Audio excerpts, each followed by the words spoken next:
Après le déballage, j'ai eu très envie d'aller m'enfermer dans ma chambre pour me retrouver en tête-à-tête avec Désiré. Vous avez deviné que ce n'est pas le nom de mon cochon d'Inde. Surtout qu'on n'en a pas, soi-disant ça sent mauvais.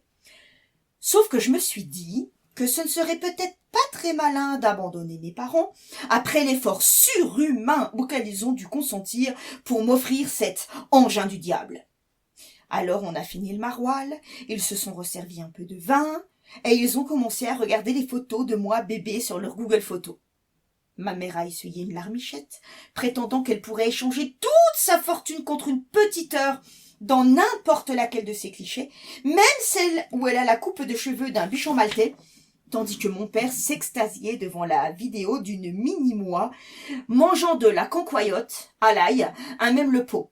C'est vrai que j'étais quand même drôlement mignonne, même si je devais avoir mauvaise haleine. Ensuite, je les ai aidés à débarrasser la table, et quand je pensais enfin pouvoir me retirer dans mes appartements avec Désiré, mon père m'a stoppé tout net, avec une voix qui m'a fait le même effet qu'un projectile entre les omoplates. « Louise, attends, une dernière chose. » Je me suis immobilisée en pensant que une dernière chose, ressemblait plutôt à « Reste là, ta mère et moi, on a très très envie de te faire la morale. » Le genre de phrase qui rime avec aïe, quoi. Aïe. Il est allé chercher une lettre dans le tiroir à bazar et me l'a tendue avec un air louche. Pas du tout l'air de quelqu'un qui remettrait une carte de l'arrière-grand-mère ou de la petite cousine avec des chatons, des ballons et des bons vœux écrits en très gros, par exemple. Ma mère a renchéri avec un « Assieds-toi » assorti. Alors je me suis exécutée et j'ai mis Désiré en sûreté coincé entre mes cuisses. J'ai décacheté l'enveloppe et extirpé la feuille de papier en me demandant ce qu'ils avaient bien pu inventer. Ça m'a rappelé la fois où ils m'avaient fabriqué une convocation à Poudlard, à la différence près que cette fois-là, dès l'enveloppe, j'avais su que ça allait me faire plaisir, alors que là, pas du tout. Avant même que je puisse la déplier, mon père a expliqué. C'est un contrat. Un quoi? Un contrat. Les engagements à respecter pour garder le droit d'utiliser ce portable.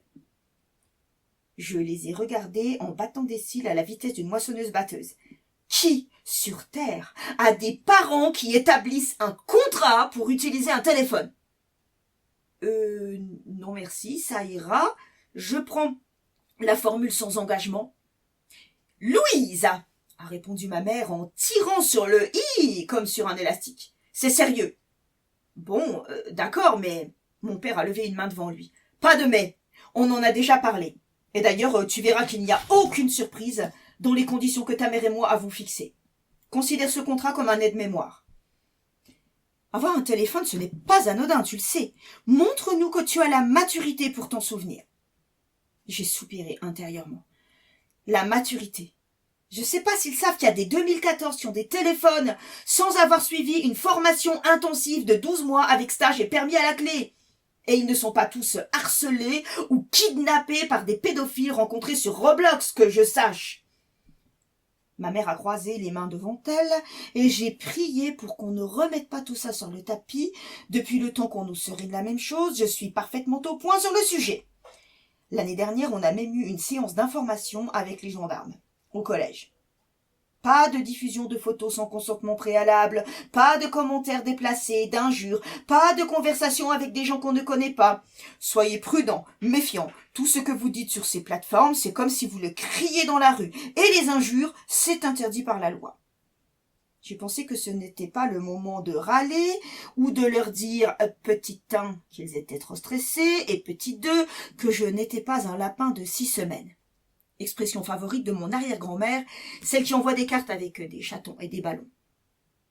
En plus, je sais bien qu'ils font ça par amour, même si l'amour parfois c'est lourd. Alors j'ai répondu. Vous savez que vous pouvez me faire confiance. Vous m'avez déjà bien prévenu au sujet de tous les dangers d'Internet, des réseaux sociaux, le harcèlement, les challenges, le chantage, tout ça. Et d'ailleurs, je vous remercie. J'ai marqué une pause, assortie d'un sourire. C'est vrai, j'ai de la chance d'avoir des parents comme vous. Je ferai attention, promis. Je me suis levée pour les prendre par le cou, un dans chaque bras. Ma mère m'a regardée comme si une corne venait de me pousser au milieu du front, et je me suis félicitée de l'impact de ma petite entreprise de réassurance séduction qui, dans le fond, était tout à fait sincère.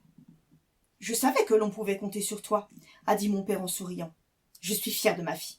Allez, je te laisse lire et signer en bas. » Il a dégainé un stylo, et après avoir lu ce contrat rempli de « ne pas » qui ne m'apprenait rien, j'ai signé d'un magnifique loulou assorti de 3 petites étoiles kawaii très mignonnes. Contrat. En acceptant ce téléphone, moi, Louise P., née le 22 mai 2011, je m'engage à l'utiliser avec discernement et mesure. Respecter mon image et celle d'autrui. Ne pas publier de photos de personnes à qui je n'ai pas demandé l'autorisation. Ne pas proférer de commentaires désobligeants ou orduriers, insultes, ni les partager et me rendre coupable de faits interdits par la loi. Ne pas liker ni partager de publications, photos ou vidéos à caractère insultant, violent ou pornographique avec quelqu'un d'autre, mais les signaler à un adulte. Ne pas publier de photos ou vidéos que je pourrais regretter plus tard. Ne jamais envoyer des photos de mon anatomie à qui que ce soit. Ne pas accepter de rendez-vous avec des personnes rencontrées sur Internet.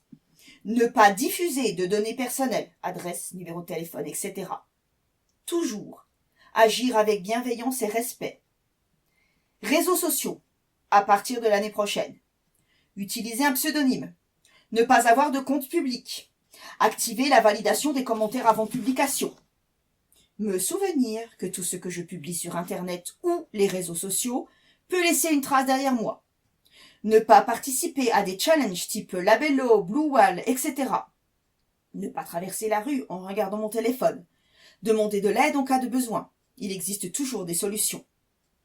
Ne pas oublier que la vraie vie, c'est en dehors du téléphone qu'elle se passe. Faire mes devoirs avant de scroller.